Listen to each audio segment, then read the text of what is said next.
اپنی مرضی اور اللہ کی مرضی میں جو فرق ہے اس کا نام غم ہے. وہ فرق مٹا دو تو اللہ بھی خوش اور آپ بھی خوش. فرق ہے نا, اللہ نے کچھ چاہا, آپ کچھ اور چاہ رہے. اب اللہ نے جو کام آپ سے کروانا چاہ رہے ہیں وہ آپ کر نہیں رہے, اب وہ غم بن گیا. لیکن اگر آپ اس کو قبول کرو گے تو خوشی, اور دوسرے کی خوشی محسوس کرنا. کسی نے پوچھا نا کہ وہ حضرت نے کی کتاب میں لکھا ہوا ہے کہ بارش کی خوبی کیا ہے, تو کہا میرے کھیتوں کو سیراب کرتی ہے. کہتے ہیں بارش کی برائی کیا ہے, میرے بھائی کے کھیتوں کو بھی سیراب کرتی ہے. تو دوسرے کی خوشی آپ کا غم بن جاتی. تو ہم اس معاشرے میں رہ رہے ہیں کہ دوسرے کی خوشی ہمارا غم ہے.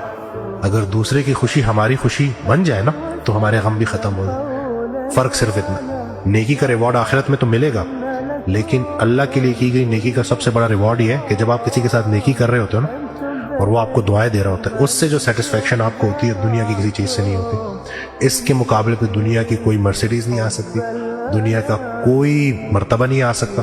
یہ بات لوگوں کو سمجھانی ہے.